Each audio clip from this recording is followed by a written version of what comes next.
Cosa possono avere in comune due nonni nazisti che portano via figlia e nipote dagli occhi del padre? Un suicidio con 4 minuti di morte biologica. Il Titanic e la morte del proprio compagno. In questo video ti voglio far conoscere una persona speciale che ho incontrato qui in campeggio, che ha trasformato tutto questo in una missione di speranza. E come il suo viaggio lento, passo dopo passo, sia riuscito a toccare il cuore di molte persone lungo il cammino.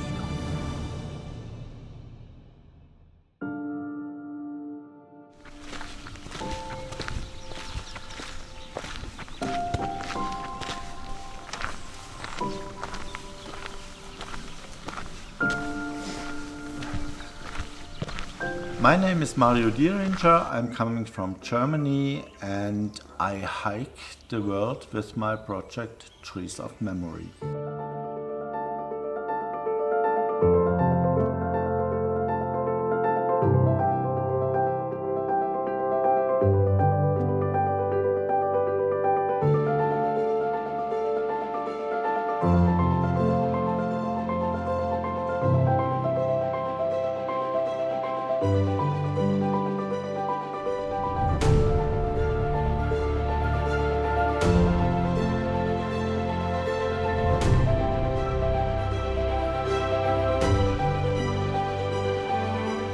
I started my hike in March 2018 with my best friend Tyrion, which is my dog.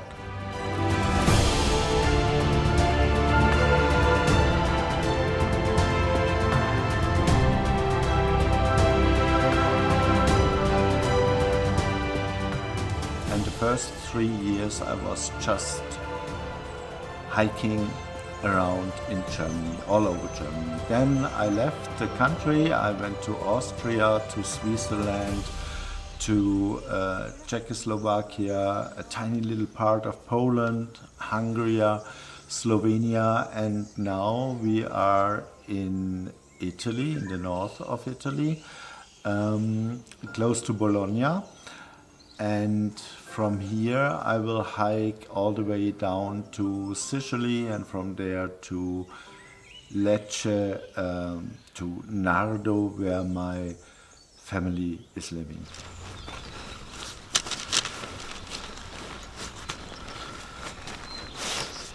Well, my past is a big colorful story, also my family story. Actually, I'm half Italian.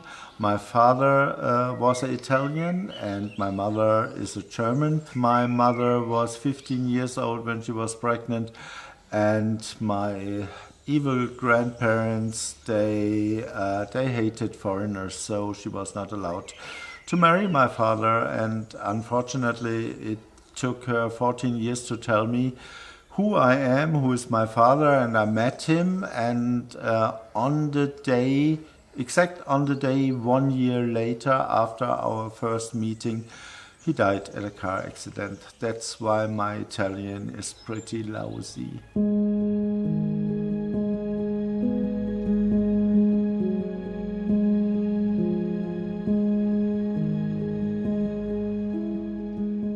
I hike by foot. There's no other definition by hiking, because many people asking me, but for sure you are taking a bus or a train, and no, I'm hiking. When I started to hike, I had got a tiny little hiking cart. Actually, it was just something with 2 wheels. I put a bag on and I carried those 40 kilograms. Then once I met a guy, he's half an engineer, and he watched what I'm doing and he said, Mario, you need something else. Yeah, I will make something for you. He came up with a former 3-wheel bike for adult people, and he changed it. He adjusted an e-bike motor, and so this is my high-tech hiking cart, which will make my life way more easier, and of course it gives me the possibility to have some luxury items with me, like a chair, for example. the universe helped me with a lot of rain, first of all, because this rain brought me up to this camping site, and there I met you, Armando. We were talking today in the morning. I was thinking about, since a couple of months, receiving a little bit more independency with a power station and a solar panel. And I was planning to buy that next year. But you said you have got one for me.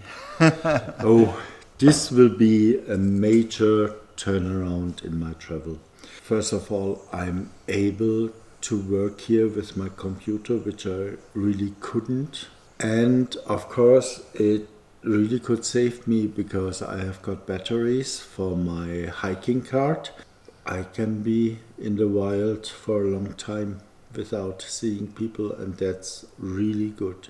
È successo ancora. La mia fortuna, se vuoi, di ricevere questi prodotti, come ad esempio la Power Station della EcoFlow, in omaggio, in cambio di un video promozionale, ha dato la possibilità a Mario di trovare quella indipendenza che per lungo tempo ha cercato. È stata una cosa immediata che ho sentito. I prodotti vengono e vanno, le amicizie restano. Il karma che va e viene, queste marchette, come ho definito in un video, possono servire a rendere più facile la vita di alcune persone che incontro, e questo mi dà veramente una forte emozione. Una comunque delle domande che più spesso fanno a Mario e che gli ho fatto anch'io è: dove dormi di notte? Most of the time in the woods, in the nature. I really love sleeping in the nature, in my hammock or in my tent.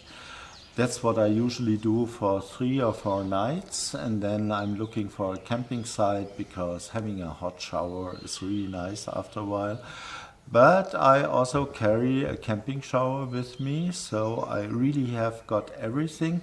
And very often I'm also invited by people. People see me walking on the street, they see my sign. There's written trees of memory, I'm doing this and that, and then they ask me if I want to spend the night with them or inviting me in their cottage. And so it's always a mixture.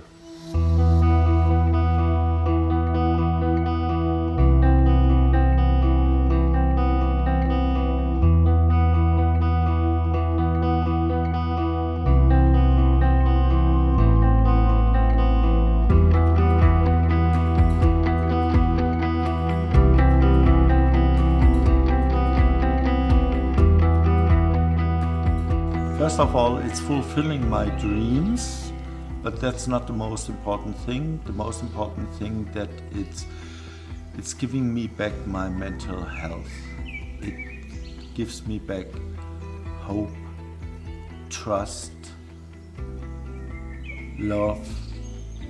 It gave me a sense into my life.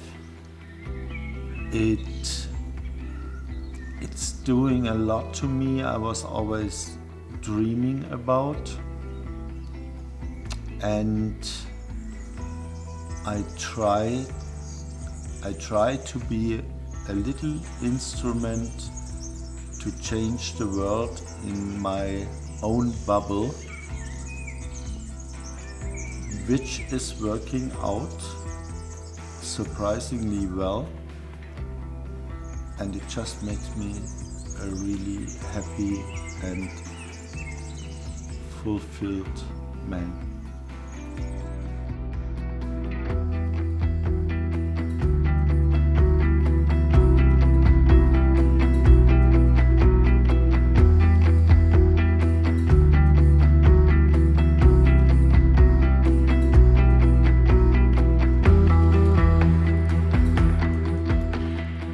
I was crazy about the Titanic when I saw the first black and white movie, and I always thought I want to see the Titanic.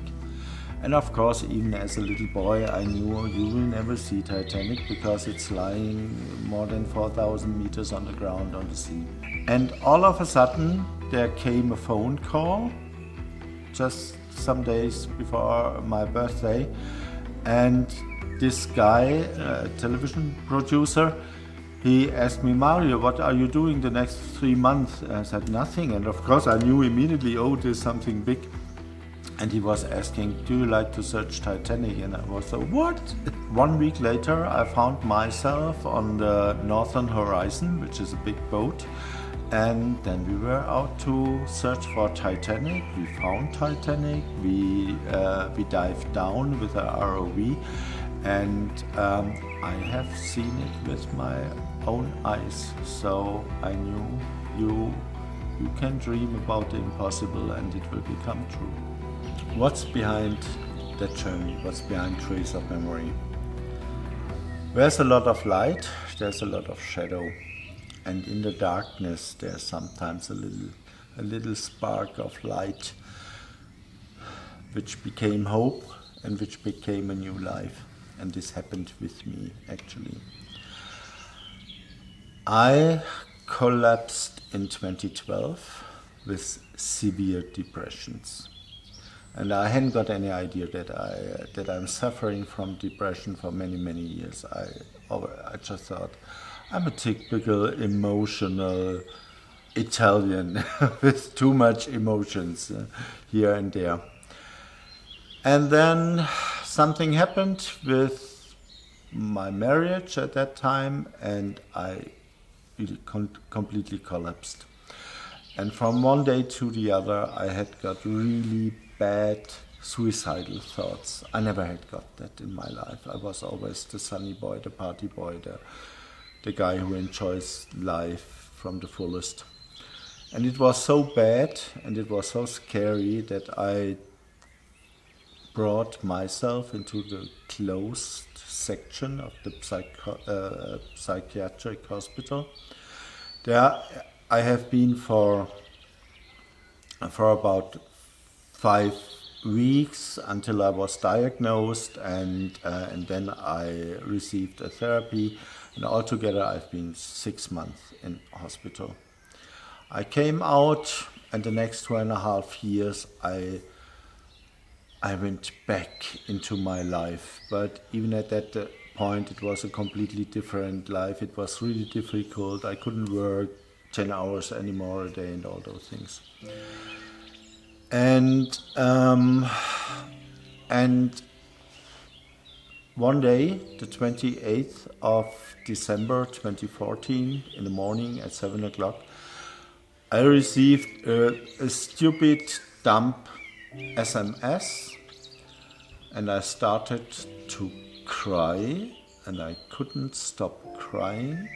And at a certain point, my brain switched to a different mode, which was definitely not my free will, and I committed suicide.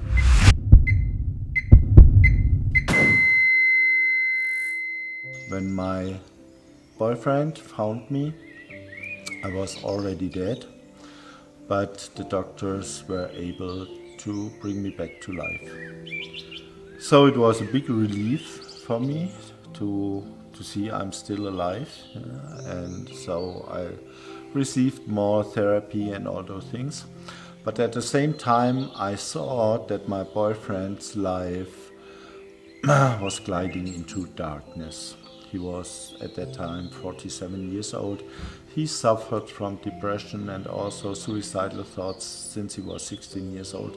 And I was really in panic, and then I dialed his number and nobody picked up the phone. I wrote, I don't know how many SMSs, nobody answered, and I always typed this little I for information until finally the relieving message came, sent.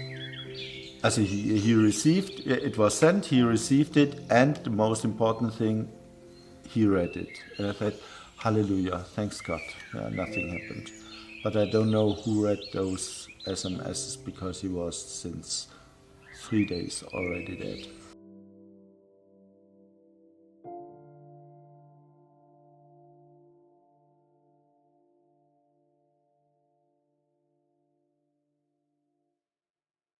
At a certain point I hadn't got enough energy left, and I really thought about if nothing will change soon, without knowing what could probably change.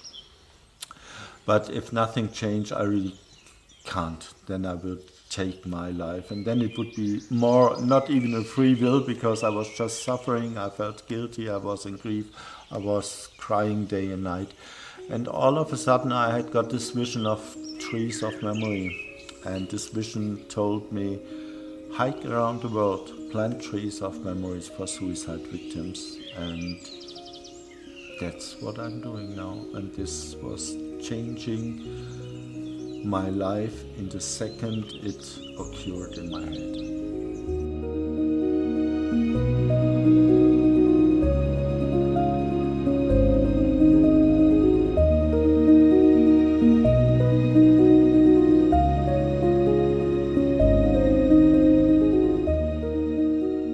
There's always hope out there, and hope is not to pray to any god or to the universe and please make it better or whatever, bring me the million in the lottery and all those things. It's not. Hope is a completely different thing. Hope is actually the strength in yourself, in your inner universe, which will help you to overcome whatever will happen in your life.